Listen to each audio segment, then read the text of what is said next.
Hammerhal, also known as the Twin-Tailed City, is the greatest and the spirit capital of the Cities of Sigmar. Cities built after the end of the Realmgate Wars around the realm gates claimed by the Stormcast Eternals. Collectively, it is known as the Twin-Tailed City because of these two settlements either side of the Storm Rift Gate. They are both named Hammerhal Aksha in the realm of fire and Hammerhal Gira in the realm of life. Ruled as one, they are one city split over two realms. So let's start talking about the basics of a Cities of Sigmar Hammerhal army. Obviously, as previously mentioned, Hammerhal is a Cities of Sigmar subfaction. It's one of the many choices you can take within the Cities of Sigmar battle tome, which does have additional ones now included thanks to Broken Realms Marathi.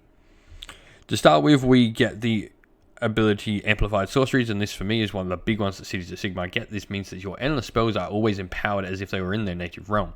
Things like Emerald Life Swarm, Umbral Spell Portal, Geminins of Orgish, they all get their empowered effects as if they were in that native realm. We then get Honoured Retinue and Loyal Shields. Now these two combined, so Honoured Retinue is allowing you to pick a unit of 5 to 20 models with a wounds characteristic of 6 or less. That can be your Honoured Retinue. And then they give an ability to your general called Loyal Shield. Every time you roll a die, you allocate a wound to your general, you can roll a dice if he's within 3 inches of his Honoured Retinue. And on 4+, the wounds allocated to his retinue instead. Effectively, they take bullets for your general. This can make small characters really survivable, because all of a sudden that 5 wound character is palming off every other hit. You then get both the General's Adjutant and Wise Counsel special rules as well. Now these go hand in hand. The General's Adjutant must be a friendly hero that's not your general, and they have to have a wounds characteristic of 6 or less, and they get to be your adjutant. And what they get to do while they're within 3 inches at the start of your turn next to your general, they can roll a dice, and on a 4+, you get an extra command point. Really cool, generating some extra command points there because you have lots of command ability to use within Cities of Sigmar. And lastly, you get the Stormkeeps rule, which is 1 in every 4 of your units can be a Stormcast Eternals unit. So this is 1 in 4, not 1 for every 4. So it does mean you can have 3 Cities of Sigmar units to 1 Stormcast Eternal, not 4 and 1. But that's the generic Cities of Sigmar abilities. Let's look at the Hammerhal Allegiance abilities. And so with most of the Cities of Sigmar, you do have to choose to be from a particular realm. However, Hammerhal has this unique part. As mentioned in the lore before, it is actually in 2 realms. So you can choose to either be from Akshi or Giran. It is the only city that currently gets the choice to choose between 2 different artifacts. One of the cool abilities of Hammerhal is that it is extremely offensively buff focused. While within your opponent's territory, you have a cool command ability that you can use, which allows you to effectively double pile in, which is awesome. So this allows your units just to get that extra bit more fighting in. A lot of your command traits as well, along with your artifacts, all want you to get in combat, or either help you survive in combat or do more damage in combat, really lending to pushing your big hitters into your enemy's deployment zone. Now, what's great though is you do get defensive buffs while you're within your own territory.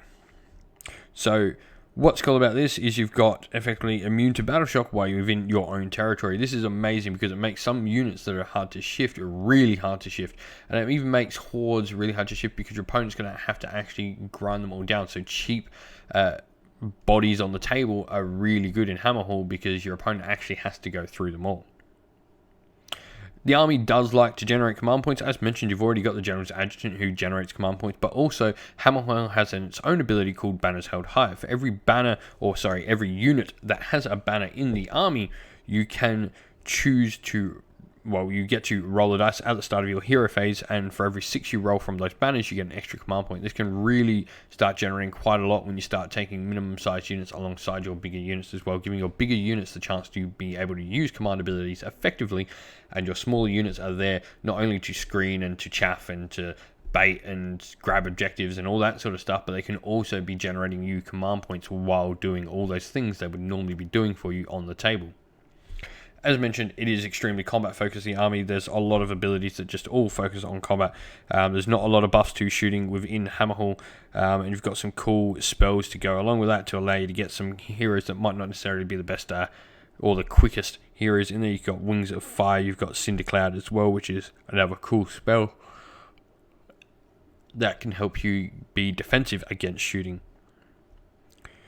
But let's start looking into where we can start building our Hammerhal army and some units I recommend picking up as your starting force for Hammerhal.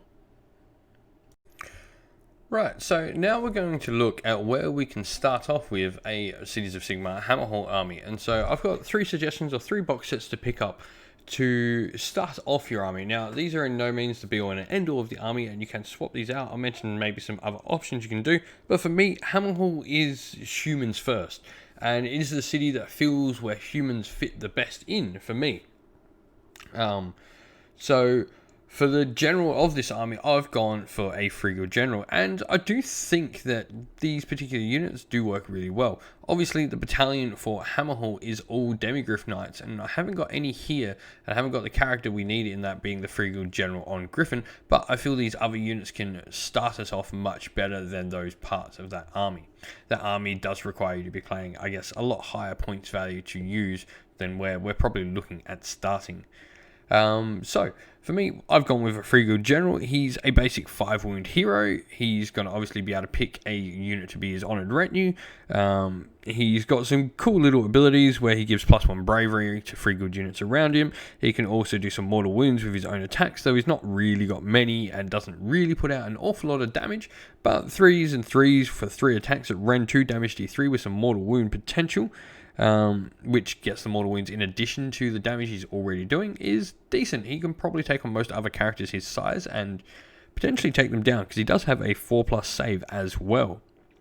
His real benefit, though, to taking him is the Hold the Line ability. What this allows you to do is it's a command ability, and you can pick up to 3 friendly Frigil units wholly within 18 inch of this Frigil hero. And then until the start of your next hero phase, you can add 1 to hit and wound rolls for attacks made by those units if they have not made a normal move or charge move in the same turn. The unit cannot benefit from this command ability more than once per phase. So what's really cool is it's got a rather large radius, so in smaller table size games where you'll be starting out playing on, say, a 4x4 or even a meeting engagement size board, you're going to be getting a lot more out of him and a lot more out of this command ability, because that range is going to be massive on such a small table. And even in bigger games, when you start getting to those higher points value, it's going to be a really cool ability, because you're going to be able to make those defensive lines or those offensive lines you're running in Hammerhal that much better, so long as obviously they are all Frigilled. Now, talking about that, obviously the units we're going to select with this particular character to get us started for a Hammerhal army are going to be Frigilled, and I'm going to start off by talking about the Frigilled handgunners. Now, I've chosen handgunners, but you can easily swap them out for Frigilled crossbowmen, and both do have their merits. For me, I like handgunners because they have the potential, when run in multiple MSU units, to potentially take out your opponent's characters with those Hochland long rifles, long rifles as they're now known.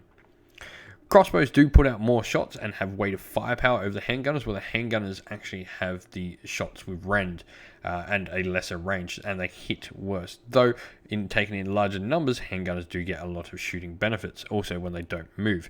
This don't move ability obviously compounds the fact that we're all going to be getting +1 for not moving anyway if we're using that Frigil General's command ability. So I think handgunners are a great defensive unit. The last thing that's really cool about them is that they get to stand and shoot. So when an enemy unit ends its move within 3 inch of one of these units, they can shoot at a unit. So effectively get to shoot as your opponent charges in, which is really cool. You can put those wounds, and it really makes your opponent think about what he charges in. He can't just charge in some chaff to tie up these units, because they're actually probably going to remove it off the table if they do so. It is worth remembering, though, that you're not going to get the shooting benefit for not moving, because you also need to have no enemy units within 3 inch, so you would not get that benefit while you're standing and shooting, though you would still get Hold the Line from your Frigil General's command ability benefit. The last unit I want to talk about, and what I suggest getting as maybe your starting point for a Hammerhal army, is a unit of Greatswords. And why I've gone Greatswords over, say, something like Frigil Guard, even though they are probably a much cheaper box to start off with, they're certainly an option if you choose to take, say, halberds on them. But for me, Greatswords are much more offensive. This is going to allow you, with handgunners, Greatswords, and a Frigil General, to play some small games with your mates that you're starting out the game with, to have a unit that stays in your deployment zone, have a unit that goes off into your opponent's deployment zone, so you can get to see the sort of feel you get while playing with a Hammerhal army. you're going to get to do both. And obviously, as mentioned on a smaller table, you're probably going to be able to work it so you can get both units in range to have the benefits of the command ability. Obviously, once you tie up something with those great swords, you want to get that free good general, and if they become in a protracted fight, you start using hold the line. But great swords have some really cool abilities. They do some mortal wounds. They have a decent armor save. They've got decent bravery for a Cities of Sigmar unit, and they also get some benefits when they're around a free good general or free good hero. For me, though, this is where to start for a free good army. Like I said, you could swap out the greatswords, I guess, for other units of similar stature, so combat-focused free good units, so maybe free good guard with halberds, or you could even go a unit of demigriff knights if you really want to, and especially if you're planning to go, I guess, down that Hammerhalian Lancers route later in time. But let's look at where we should go to after these initial purchases. So where to next for our Hammerhal Cities of Sigmar army? So to start with, I'd recommend picking up a Battle Mage. As mentioned, one of the coolest things about Cities of Sigmar is the fact that we get access to empowered endless spells. And so I'd almost always recommend a Battle Mage to pick up and use some endless spells, or even if not using endless spells, just a Battle Mage. Some of the spells that they have are fantastic. Light Battle Mages with Far's Protection, or even some of the metal battle mages where they can slow down your opponent's movement, to bravery debuffs, to giving some wounds back, to giving after saves, to doing outright damage. There's a fantastic variety of mages you can use to fill roles in your army. For me, the battle mages are just a great addition to Cities of Sigmar, and it doesn't really matter what Cities of Sigmar army I'm playing, some exceptions because you can't take them in every one of them, but for me, they just do a lot of work. They have so many options. They're a great looking kit as well. The kit of 4 Battle Mages comes with a bunch of different builds and a host of spare bits to build. They're a fantastic kit to work with, as well as being good models on the table. They'll also, I guess, in hobby, give you something different to work on, because generally you want to try and paint them up in schemes matching to their Battle Mage heritage, being, lots of reds on your Realm of Fire, or because you're Hammerhal already using those colours, you can really go to town on, say, some Death Wizards using purples that you otherwise aren't using on a Hammerhal army. The second unit I'm going to talk about is going to be Ironbreakers. Now, we've talked a little bit about defensive units, and obviously we've got the handgunners that you would have already gotten potentially. So for me, they need a shield wall in front of them. The handgunners, there's some tricks you can play around with where you effectively put a line of troops in front of them and then make it so the handgunners are just inside 3, even if they charge the front unit, meaning that your handgunners can stand and shoot without actually getting charged because they're close enough to your unit in front of them. It's a really cool tactic that you can utilize to enable your handgunners not only to survive longer but get off shots and allow your frontline troops, which I recommend getting Ironbreakers for, or you could have got Free Guild Guard with shields and swords, or even Dread Spears, or Bleak Swords, or even Eternal Guard, all do that same role. Definitely want a combat unit to help defend objectives alongside your shooting units is what I feel. For me, Ironbreakers are probably the pick of the bunch. They're the one I think does the best job, though probably second place does go to the Free Guild Guard just due to sheer cheapness of the troops there. Dread Spears and Bleak Swords not far behind. And obviously the Free Guild unit options will obviously benefit from Hold the Line, which you'll have alongside with your Free Guild General. Speaking of Free Guild Generals, we're going to look at the Free Guild General on Griffin. This is a fantastic centerpiece for your Cities of Sigmar army. It is a really cheap model considering its pretty decent size on the table. It is an absolute majestic piece that you can get to be a nice big centerpiece. And also, it is quite potentially a really good beat stick in your army. It can really do some heavy lifting and some heavy damage, especially when it gets on a bit of a roll and uses its own command ability, which once again is another buff, but this time it can move around with that command ability, giving it some pluses to hit. For me, this is just the epitome of what a Cities of Sigmar monster should be doing. It can act independently and doesn't need to hang around the rest of your force. It can buff itself and go rove around taking out threats that it can deal with. Obviously, don't get too carried away. It is a Cities of Sigmar model, and none of their models are that overly powerful that it's going to take out the biggest threats in the game, but it's going to be able to go take off units of moderate size and power across the battlefield. Lastly, for me, I think we need to look at taking some Stormcast Eternal units in Hammerhal. Hammerhal obviously was founded by the Hammers of Sigmar, so it would make sense to have some Stormcast Eternals, but there are some great options that really take advantage of the rules you get with being in Hammerhal. Obviously, those defensive buffs mean you can take large units of, say, Liberators or Sequitors without fear of them running away and taking battleshot tests on them. But for me, the standout piece of any Stormcast Eternal model you can take in Hammerhal is the Celestin Prime. He's a Stormcast model you can guarantee you can get into your opponent's territory and do some real damage, doubly piling in because he is a character and can use the command ability on himself. You can guarantee his charges with his once per game changing the dice roll ability, and he can just get in, double pile in, and destroy anything with Galmor Raz swinging and knocking heads off across the battlefield. For me, these are the units I think are probably the next best things to go get for your Hammerhal army. Obviously, if you're going to go down that Hammerhalian Lancers route, I would probably disregard 9 out of 10 units I've just suggested and just go grab a Free Good General and Demigryphs. So let's look at a sample army for Hammerhal. So obviously we're going to be looking at a 1,000-point army for our sample army because this is going to be for beginners. We're obviously going to be playing Cities of Sigmar and Hammerhal. For our leaders, we've chosen to go with a Free Good General on Griffin, and he's going to be our general. I know this does negate some of the abilities you get with Cities of Sigmar, but for me, I think a Free Good General on Griffin just takes the command traits we get access to in Hammerhal that much better than a Free Good General. Plus, we are going to be generating command points from those banners, so for me, I feel hopefully we should have enough. You're not going to be needing, hopefully, to use both offensive and defensive buffs on the same turn, which means you're going to have access to one command ability plus whatever you roll from your banners a turn. Meaning you can either use them. Your general on Griffin doesn't actually need to use command abilities that much. He can go without his own because his command trait, Aggressive General, gives him +1 to hit when he charges and to units around him when they charge as well. This is particularly effective when you take it with some of the units that will be running alongside him. We've then obviously taken our Free Good General because we're not going to not take the model I suggest getting first, but also because he forms the base. So we've got these two very different Free Good Generals. We have the one on Griffin, which is going to be offensive, running into the opponent's territory, and then we have the Free Good General on foot, who's going to be much more defensive, holding our line and making sure our troops don't run away in our own territory.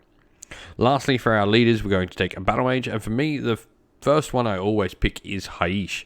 Haish Battle Mages have a spell called Fast Protection, which you'll pick one of your units and you make that unit -1 to hit. This is really good as it can be placed on units in combat that really need to be surviving a little bit more. It doesn't affect your opponent's unit, so your opponent can't switch out which unit he's going to charge in with. It means your opponent now has to decide, can I do enough damage to that unit if I'm -1 to hit. The spell from the Law of Cinder that I've put on the Battle Mage is a Wings of Fire. For me, Wings of Fire is a great spell as it allows you to cast it on one of your units and give them fly and a 12-inch move. This is awesome, and it can really make those slower Free Guild units on foot keep up with that Free Guild General on Griffin and get across the table nice and quickly to get those early turn charges off.